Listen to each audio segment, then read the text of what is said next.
If you ever feel out of control around food, you're not alone, and you're in the right place to learn practical, no-nonsense information about why you binge and how to stop.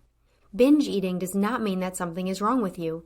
It's a natural but primitive brain response that you can correct. If you're ready for change, sign up for the Brain Over Binge self-paced online course for less than $20 per month. And if you feel you need personalized support, we also offer one-on-one coaching and group coaching. To learn more, go to brainoverbinge.com/subscribe. And I hope you enjoy the show.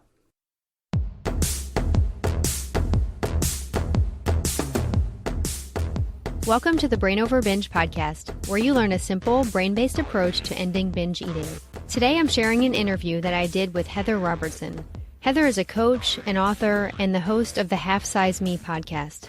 She overcame binge eating and also a lifelong struggle with her weight, and now she helps others do the same. Those of you who are regular listeners know that I encourage you to avoid focusing on your weight during and after binge eating recovery. I believe it's important just to focus on getting the binge eating out of your life and giving your body a chance to heal and find its own natural, healthy weight, which is different for everyone. Heather believes this as well, and we talk about it on the show. This episode is primarily for those of you who are past the binge eating and ready to start improving some habits to promote better health and to address weight issues in a way that does not include restrictive dieting or sending your body back into that survival-driven state that encourages binge eating. If you have weight questions that are not addressed on this show, then check out the show notes because I've linked my blog post titled Addressing Weight Issues in Binge Eating Recovery. And in that post, I've linked to every other blog post or podcast episode that I've done that addresses weight in some way. I hope that those resources, as well as the interview that I'm about to share, will help you on your journey. Hi, Heather. Welcome to the show.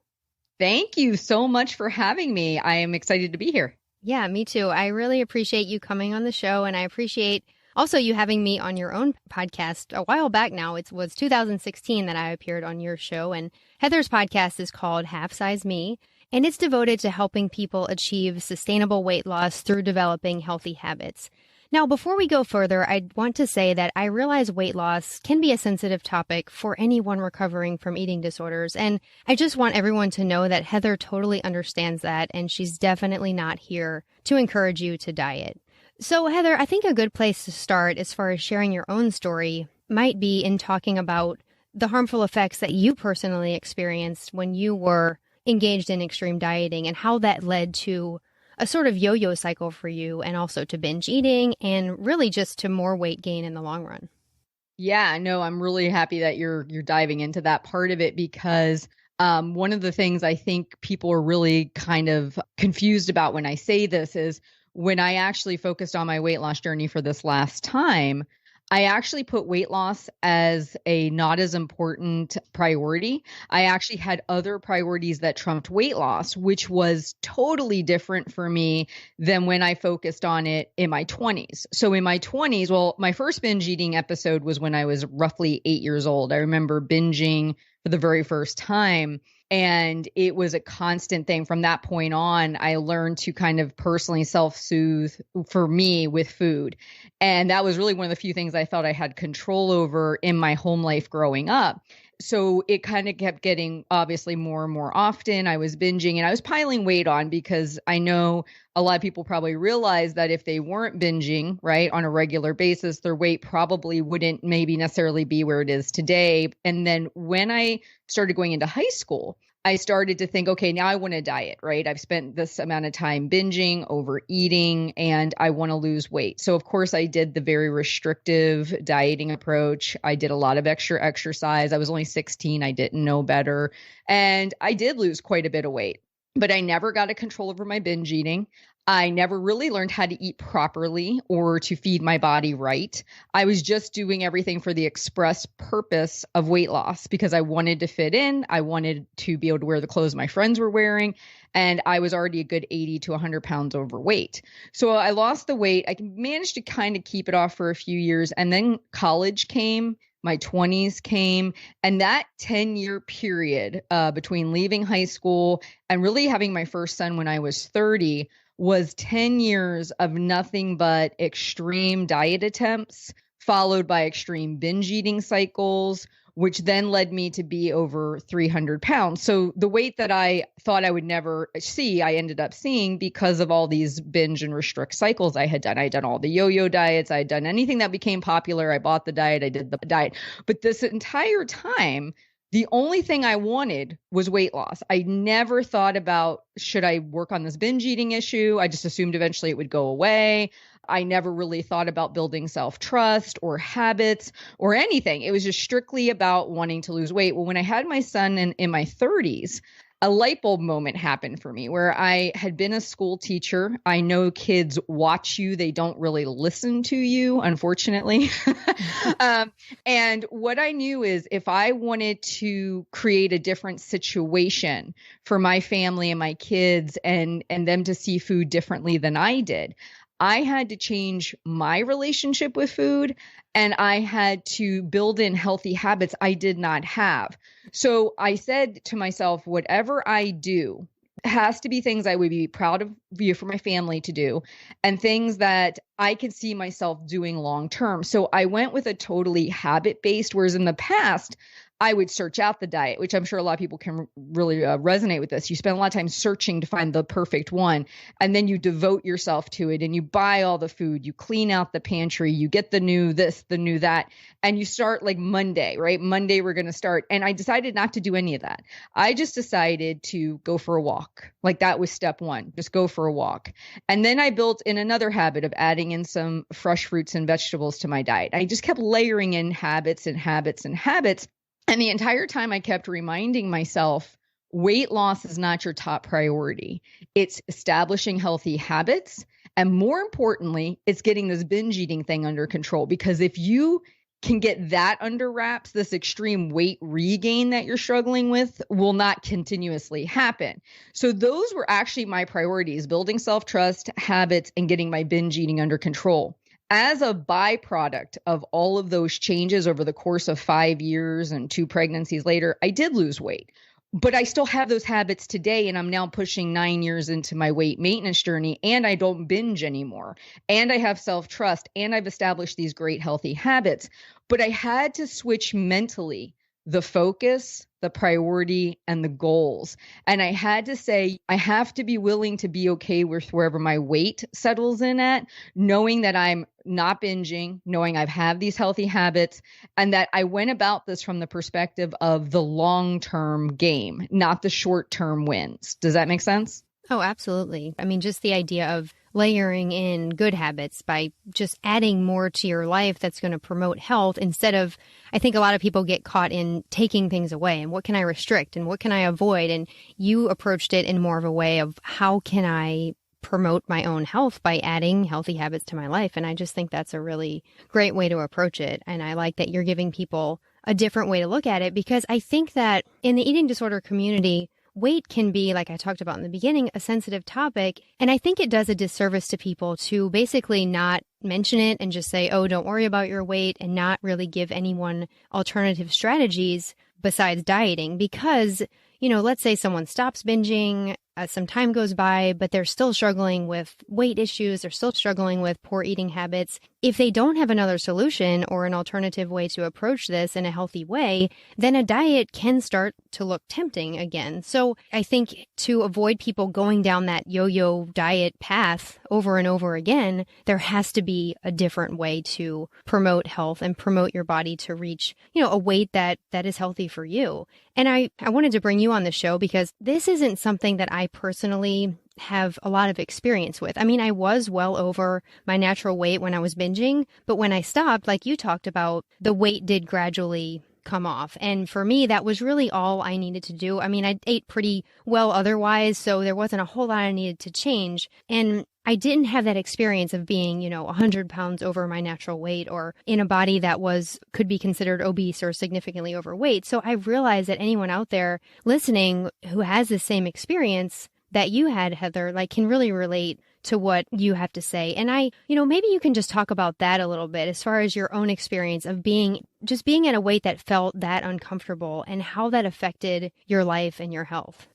Yeah, no, I'm glad you're bringing that up because what was interesting is, like I said, I had my first son when I was 30, and I really was chalking up a lot of the pain I was experiencing to my age. Now I'm 44 and I look back and I laugh, ha ha ha, 30, you were dead. Like, come on, Heather, right? But in my mind, that was how I rationalized it. I was like, oh, mom, my back is, I mean, literally, I would lay on the ground, and this is not an exaggeration. I would lay on the ground flat on my back, and my discs in my back would slip out of place to where I physically could not get off the floor. And my husband was really nervous because I was home with two toddlers and a baby all day. And if, gosh forbid, anything happened to me and I ended up flat on my back, and amazingly, when I did lose the weight, that completely went away because it was a lot of pressure on my lower back from what was happening. I had horrible cases of plantar fasciitis where I would wake up in the morning and it literally felt like I was standing on shards of glass. And I'll never forget when I think I got somewhere around 50 to 70 pounds off. One day I woke up and I was like, wait a minute, my feet don't hurt. What just happened? And what it was is there was different weight thresholds that when I achieved them, I started noticing improvements and things like my shoes fitting better, being able to bend over and tie my shoes.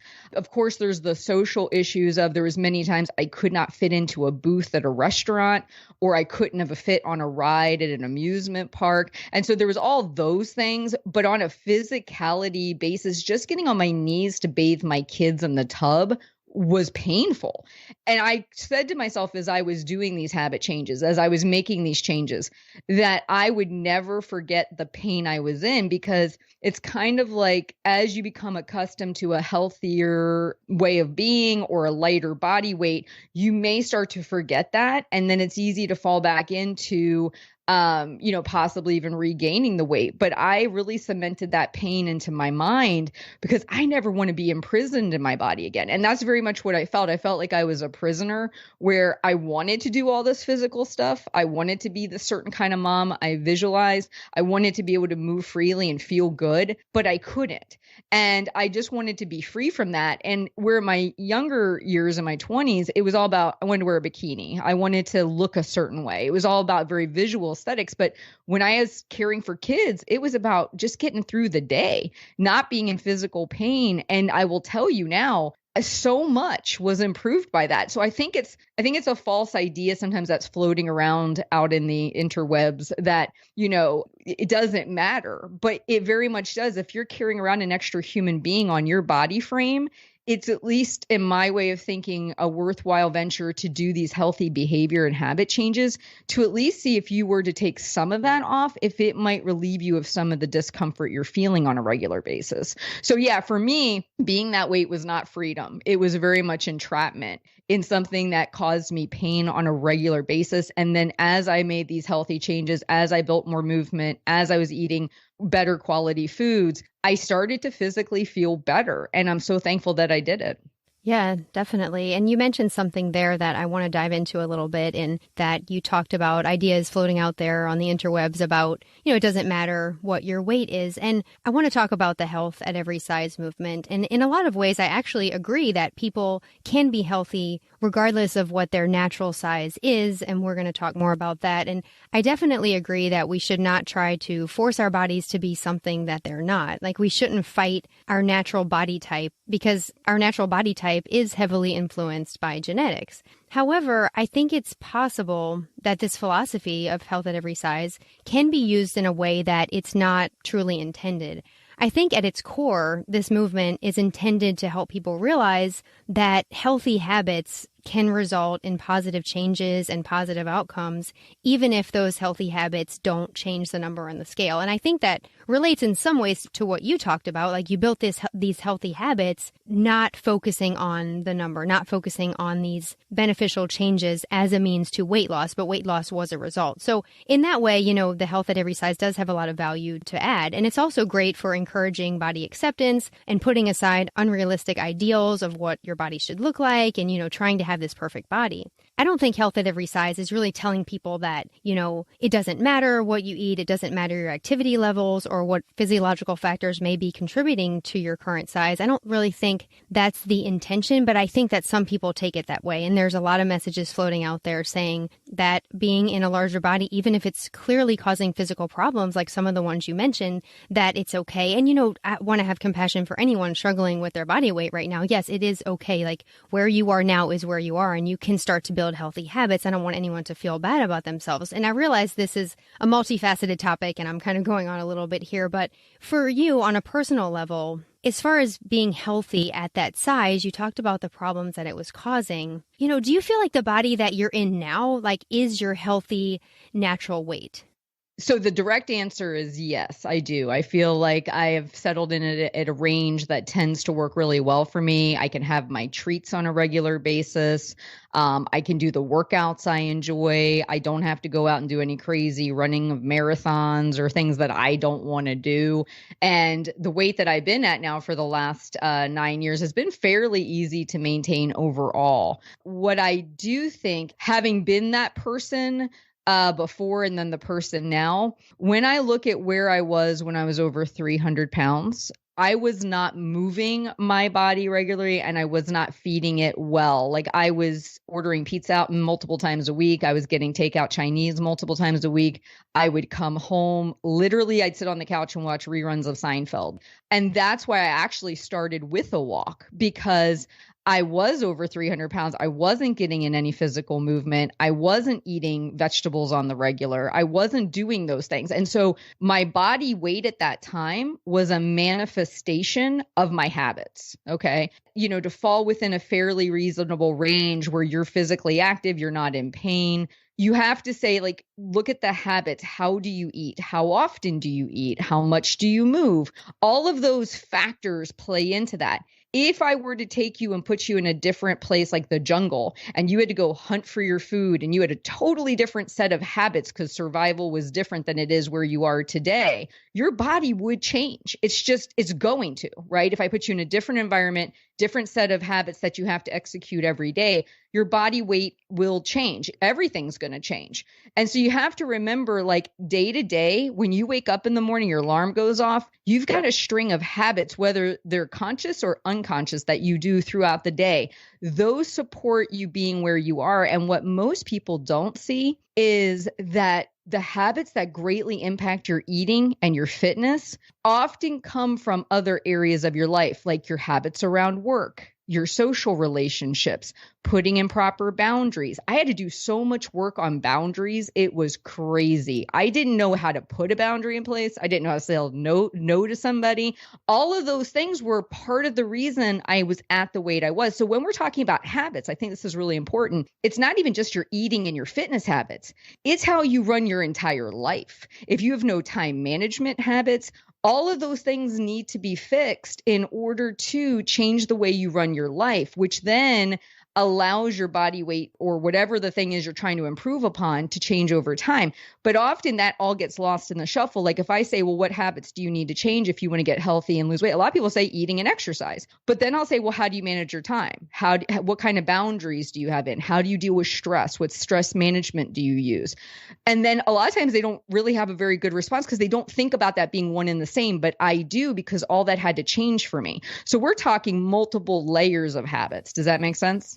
Oh, absolutely. Yeah. It's like you're trying to help people become the healthy version of themselves. And the healthy version of everyone is different. Like the healthy version of you is going to be a different weight than the healthy version of me or the healthy version of someone listening. So it's not about striving to be this ideal, whatever you have in mind, this unrealistic vision of what you think your body should look like. It's about building habits that you can maintain, that feel sustainable, that lead you to becoming your natural healthy weight. And I think that when you do get there, it is subjective because there's not a blueprint that says, okay, you're supposed to be this weight, you're supposed to be this weight. I guess, like, how do you teach people when they get there? I mean, not that it's ever, I know it's constantly evolving. You're always trying to maintain these healthy habits, but how do people know when they've sort of arrived at what's healthy for their own body?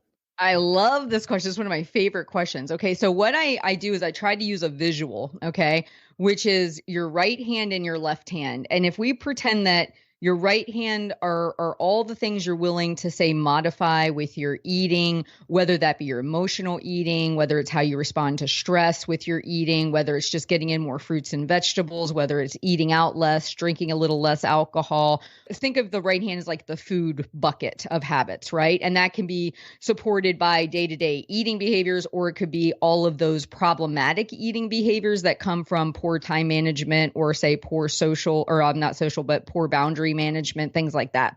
And then your left hand is what you're willing to do as far as your fitness and movement are concerned, right? So getting up and taking the dog for a 10-minute walk, maybe going and doing some yoga classes, maybe you like to do strength training a couple days a week. And over the course of months and years, and I think that's important to emphasize, we're not talking weeks, we're not talking days, we're talking over months and years.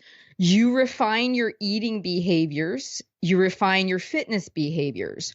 Where those two roads intersect, they come to a like a fork in the road, right? Where they intersect with each other. And you say, I really like how I'm eating now. I'm eating, 3 to 5 servings of fruits and vegetables.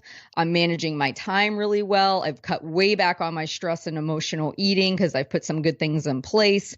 I'm eating out once or twice a week. I'm keeping my alcohol to maybe once or twice a week. And then on my fitness, I'm walking every day. I'm doing strength training a few times, yoga a few times. I like what I'm doing here. Well, let's just say the weight, we're just going to pull a hypothetical number out of thin air. Let's just say put you at 160. Well, if 160 can be maintained with the happiness of your food and the happiness with your fitness, and you don't want to give anything else up or add anything else to it, then 160 is your maintainable weight right now. And that's kind of how I thought about it. I said, I'm going to work this until I get a place with my habits that I'm not willing to really do too much more refining with my eating.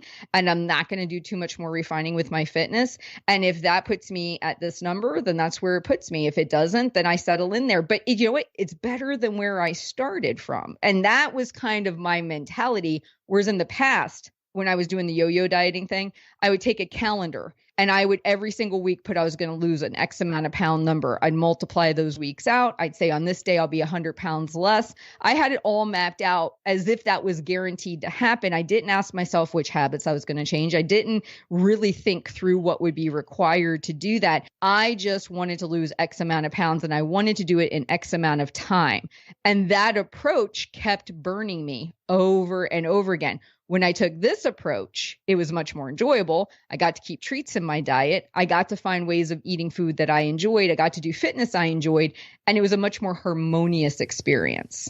Yeah, that makes sense. I think that people who are recovering from binge eating, like you struggled with it and people listening struggle with it, that sometimes doing more refining, like you talked about looking at your habits and seeing what you're willing or not willing to give up, I think there becomes a point where giving up more is actually going to be detrimental and you're healthier to just, not be too restrictive. Does that make sense?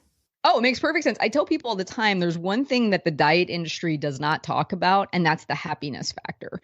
And I don't care if you get down to what you think is the best weight you could ever possibly be. If you're miserable because you can't have a cocktail with your friend and you miss out on date night with your hubby or your girlfriend or whatever, and you're like constantly having to pass up on the fun foods that you want to eat because you got to achieve this number on the scale, then you're going to lose the happiness factor. And I think when you really step back and look at long-term, keeping this weight in check long-term, enjoying the process long-term, to me, if you're not going to enjoy your life, then what difference does it make what you weigh, right? To me, it was the same thing with being over 300 pounds. I wasn't enjoying my life. I could be down at 119 pounds and still not enjoy my life. Like it's not the number, it's the experience. And I think we often get so tied into a number that we're not asking ourselves a very important question. Do I like what I'm doing? Am I enjoying the food I'm eating? Do I feel like I'm having enough fun activities and events? And is this enjoyable to me? And if the answer is no, then maybe the weight you need to settle in at is a different weight than what you've been mentally thinking you need to be. Yeah, and the happiness factor is important. And I also want to mention specifically for binge eaters and really anyone, because it's not only the happiness that gets brought down when you're restricting, it also puts you at risk for actually overeating compulsively or binge eating and gaining more. So, it can be this paradox where you're restricting more, but then you're actually eating more in the long run and gaining more weight. Oh, absolutely. I tell people all the time, and this is, I think, again, something that unless you've been you've really struggled with binge eating, you understand this, is I always honor the binge eating struggle above all else. And what I mean by that is I will never restrict my food like I did in the past to achieve any weight. I just won't. I had such a battle with my binge eating personally, and it took up so much of my life, and it was such a hard thing for me to work through.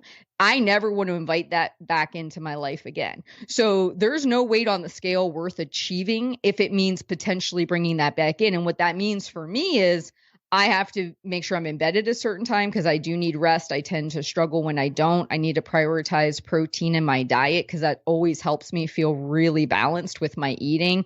I need to never restrict calories that harshly. Like I take very small deficits when I do take them, and I don't go extreme with that. I plan a treat in every single day because if I can't manage my weight with having those, like when I've taken them out in the past, I binged more. So like I always tell people, to me, the binge eating always trumps weight loss. If you can keep your binge eating under control and weight loss happens as a byproduct of that, great, but don't do it in the reverse order, because if you're willing to do whatever it's going to take to lose weight, you might reincite binge eating to come back because you're restricting your food too much. So it's like kind of, again, knowing your priorities, right? My priority, if I've been a binge eater, is not to go down that rabbit hole of binging again, and knowing restrictive diets can bring that on. That means whatever I do to lose weight, I have to be very mindful about it. Does that make sense?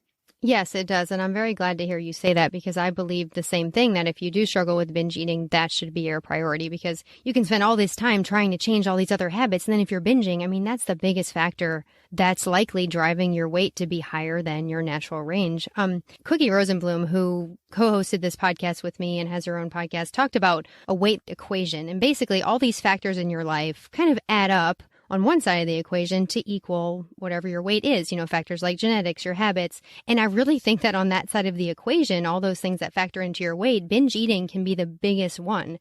So if you're trying to change all these other things to affect your weight, I mean, binge eating is really the thing that you need to work on, and not just for your weight. Like you talk about, let's not make weight loss the priority. Let's make getting your life back the priority. Let's make having your freedom and just getting rid of this pain in your life the priority. So I'm really glad that you mentioned that. I mean, this show is more for people who the binge eating is behind them or mostly behind them, and they're ready to start building some healthier habits.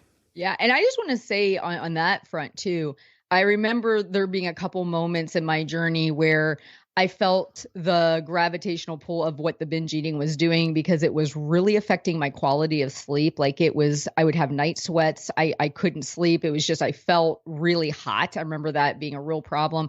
And I also remember having that momentary realization when it was actually occurring, that I couldn't shovel the food in fast enough to make me feel better, and that there was a limited capacity on how much I could fit into my body, and that eventually it would run out.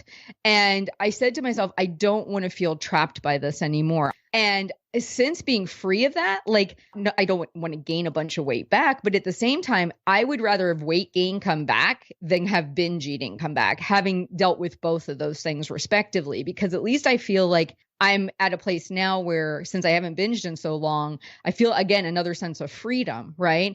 And I think it's important to remember, just getting your binge eating under control, being on the other side of that, that's a huge piece of just being healthy in general. I know I feel better with that being gone, with or without the weight loss.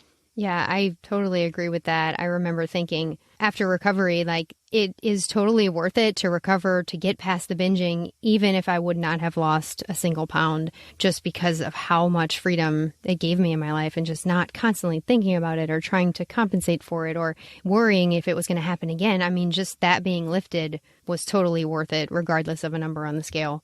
I think this is a good place to sort of start wrapping up the show. I'm wondering if you could just give some final advice to people who are committed to not dieting, but also looking for ways to improve their life, to improve their health, and just to feel better and have more energy for living. Yeah, what I kind of did was when I first started, I just wrote down what a day in my life looked like. Like I wrote down, like I mentioned earlier, when you wake up in the morning, the alarm goes off, your habits kind of start to cascade from there. And I was just writing down what I was doing. And what I started to notice was, some simple things that I started to work on. There wasn't a lot of movement going on. There was definitely not a lot of food preparation or cooking going on. Even just cooking for myself was a habit I had to learn. And I started to very slowly, and I started with fitness because food was such a sensitive topic for me, especially when I first started, because binge eating was happening then, and in control over my food didn't feel within my power. I just started with taking some walks, right? So I built in movement, and then I started to build in vegetables and fruit. And I did start to look at things more from addition versus subtraction, because for so many years I focused on what should I take away? What food should I remove from my diet? What should I take from myself? And I said, no, let me look at building in healthy habits. But I had to kind of know what my day-to-day life really looked like. So for several days, I journaled what weekends look like. I journaled what weekdays look like. And it gave me some framework. And then I said to myself, what would somebody who maybe is more physically active, because I started thinking about what I wanted it to look like. Like, what do I want my day-to-day life to look like? And I thought, well, I'd want my kids to see me eating more fruits and vegetables. I'd want them to see me ordering out pizza and Chinese takeout far less often than I was, because I didn't want to pass that on to them. And so I started really refining my habits from the perspective of where I wanted to see myself go. And I baby stepped my way there. It might have been I worked on one habit for a couple weeks or a month, and then I added something else in. But it was off the framework of where I was starting from. And that way I could see my own progression. Where I think diets really do us a disservice is they take what would be the ideal scenario. Like, you've, I'm sure, seen diet books a million times where they lay out the 1,200 calorie, meal plan in the back, the recipes. They kind of lay out exactly what you're supposed to do. And for a binge eater, that's setting you up for disaster. Because I knew when I looked at that, I'd flip to the section where it would say, what happens when you way over consume food? Or, there was never that section because it wasn't intended for somebody like me. It was intended for somebody who could have completely adhered to that for whatever time period. That wasn't me. So I had to kind of reverse engineer it and say, well, where is Heather right now?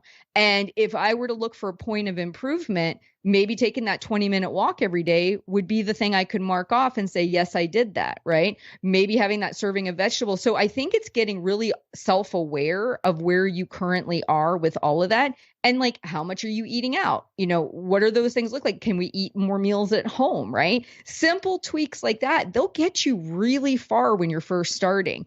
And I didn't, poo-poo that. I just said, you know what? I'm going to look at where I'm at. And I'm going to modify each and every month. I'm going to change something. I'm going to improve something. And over the course of years, it really worked. But I had to be willing to be patient, prioritize the binge eating, the self-trust, the habits over the weight loss. Because there was months I didn't lose. There was months that nothing might have happened, but I just kept at it, right? And as you layer in more and more positive habits, then you start to see changes happening. And like I said, not just the food and fitness, but also the time management, also the boundary setting, also, really working on how you prioritize yourself in your own life. Like all those things actually will influence the others as well.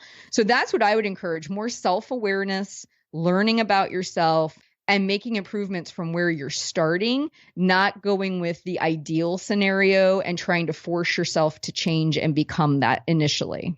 That's great advice. I think it's very personalized, and I really like that, how you become self-aware of, first of all, what you're doing, but then like what you want. And like you talked about the diet books, they kind of tell you what you want and how you should eat and how you should, approach this, but it may not be what you want. So really looking at your life and thinking, what are you willing to add to your life? How do you want to be an example to your children? How does this fit into your schedule? So I just like that individualized way to look at this. Can you tell the listeners where they can learn more about you?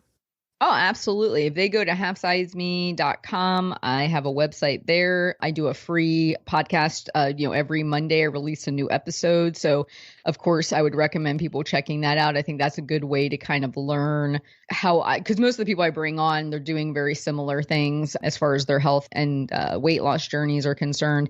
And then I also have a YouTube channel, which I've been really working on lately, trying to turn out really short 5 to 10 minute videos to help people with their thinking, maybe looking at things a little bit differently. So that way they can kind of work each day on just connecting in a positive way with the idea of making improvements in their health, but without it being a very long podcast that they have to digest. So those are kind of all the big ones that I would encourage them to check out. Great. Thanks for sharing that. And I'll also link to all of that information in the show notes. I really appreciate you sharing your experience and your ideas today. And I hope that everyone listening has taken away something useful from this show. And remember, as a final note, if you're still binge eating, it's really important to focus on ending that habit first before turning your attention to making some of these other healthy improvements. So Heather, thank you so much for being here today. Hey, thank you so much for having me. I know I would have benefited greatly from your podcast if I had heard it probably back in my 20s and really let it resonate with me. And I'm impressed with the work you're doing in the world, and I'm very grateful for it. Oh, thank you so much. That's the end of my discussion with Heather. Thank you so much for joining me on the podcast today. If you're someone who is still struggling with binge eating, ending that habit needs to be your priority, like Heather and I talked about, and that will take you a long way toward better health. To help you stop binge eating, you can get my free ebook, The Brain Over Binge Basics, and there's a link to that in the show notes. As always, I want to end the show by encouraging you and reminding you that you have the power to change your brain and live a binge-free life. The Brain Over Binge podcast is produced and recorded by Brain Over Binge Recovery Coaching, LLC.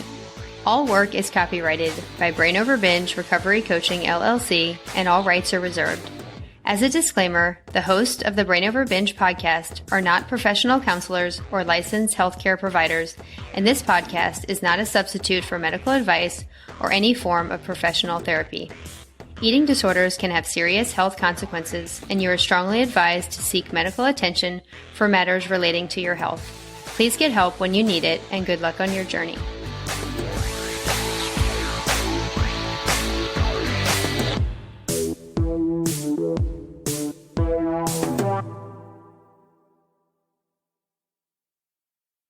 Need more help? You can find all of our current and upcoming options for support at brainoverbinge.com.